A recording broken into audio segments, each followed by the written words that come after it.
three parts, and each part is subdivided into two parts. This is some same, I know, but I see the first six parts should be first attended, and then we will come to the second part of your question starting from the seventh part. Okay? I'd like to explain a little. In the second part, when you answer that, might include the answer. So that will be all right. Then you don't have to ask any other question. Okay, please. Atheism means an attitude of negation of God, where the person who negates the existence of God positively, as if he knows there is no God. There is no possibility of there being a God. That is called atheism. The word "a" indicates negation, like parthogenesis and aparthogenesis. It's a scientific term. I think it's a Latin word. I don't know exactly, but the word "a" indicates negation. Theism means belief in God, belief in deity. So atheism means total negation of any God whatsoever. Agnosticism, on the other hand, is the admission of ignorance on the part of the believer. It's a milder attitude and comparatively more scientific. These people say, we don't say there is no God, but we say we have no knowledge of his existence whatsoever. As far as we are concerned, so far we have no indication to tend us to make us believe that there is a God. So absence of knowledge of the existence of God is agnosticism. Paganism is neither this nor that.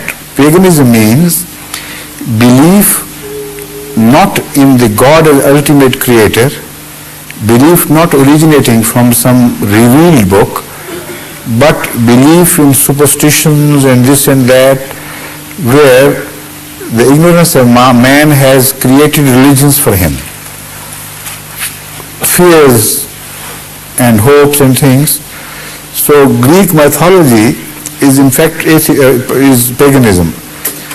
African religions which and many Eastern, Far Eastern religions are the product of paganism. So as far as the difference is concerned, this is the difference. Now the question, the last bit, please. I have not perhaps answered that. Have I? As you feared. Good. Not yet, Hazur. Yes, please. Secondly, I shall be most grateful if Hazur most kindly enlighten us regarding their role in history and their field of action in modern times. Very interesting.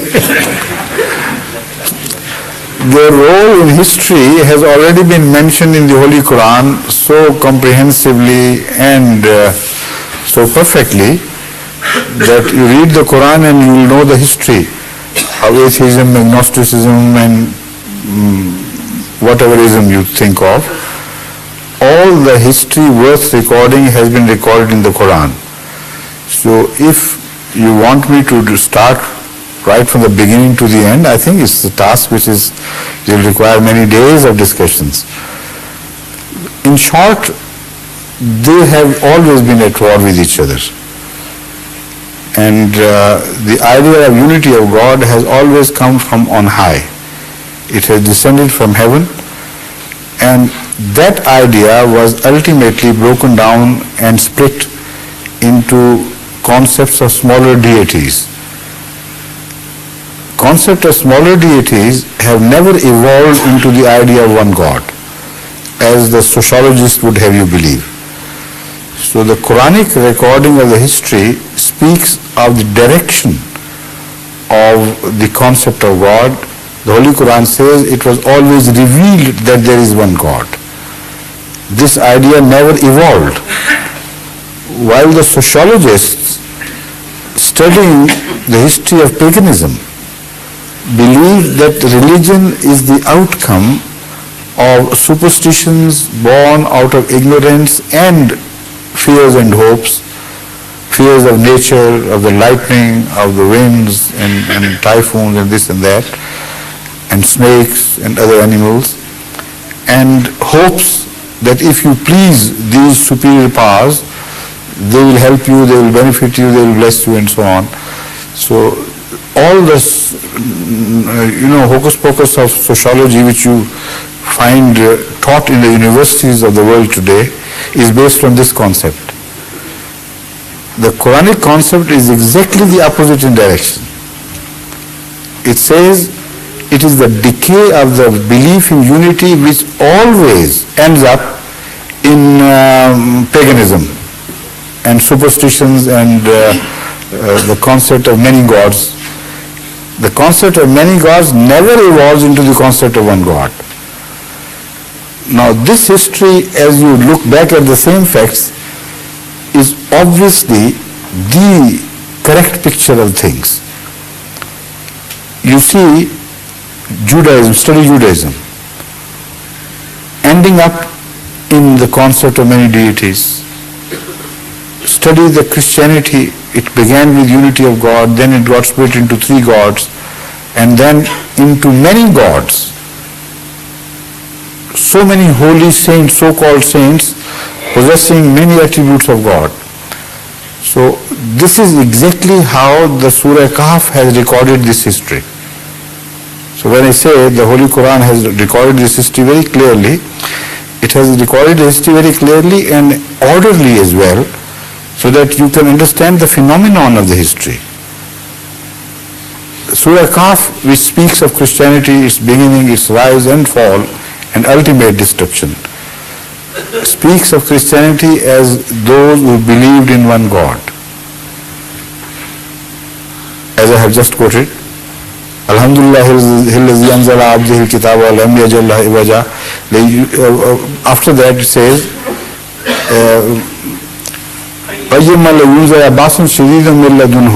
وَيُبَشِّرُ الْمُؤْمِنِينَ الَّذِينَ يَعْمَلُونَ الصَّالِحَاتِ أَنَّ لَهُمْ أَجْرًا حَسَنًا مَاكِثِينَ فِيهِ أَبَدًا وَيُنذِرَ الَّذِينَ قَالُوا اتَّخَذَ اللَّهُ وَلَدًا. To begin with, the purpose of this warning is to warn those people who believe in God having adopted a son or having given birth to a son. That is the Christians. But having said that, it immediately begins to mention the early Christians. And in relation to Ashab Kahf and the early history of Christianity, the Holy Quran says that this concept of 3 in one or many gods was not the fault of the early Christians. They were monotheists. They believed in one God. For the sake of unity of God, they suffered for centuries. They were persecuted for just holding this belief in one God. So don't blame them, don't implicate them in this. They were the right people. But gradually, with the passage of time, this religion went into decay and a process of decadence, resulting into 3. This has been very clearly, this thread is taken up once again after the mention of these keeper of the cave. And then it's a very interesting study. Surah Kahf goes through the whole history of their development, their becoming the greatest powers on earth and so on. Yajuj, Majuj are mentioned, of course, which means the Christian power will get split into 2 great powers of the world, the eastern great power and the western great power and all that. The wall and everything is mentioned in this same surah. And then it ends up by saying, أَفَحَسِبَ الَّذِينَ كَفَرُوا أَنْ يَتَّخِذُوا عِبَادِي مِنْ دُونِي أَوْلِيَاءَ. Do these people believe, they really genuinely believe, that they can run away with the with this practice of creating many gods besides him out of his own servants and out of his own creation?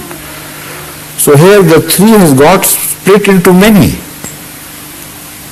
And the word used here is exactly applicable to the concept of saints.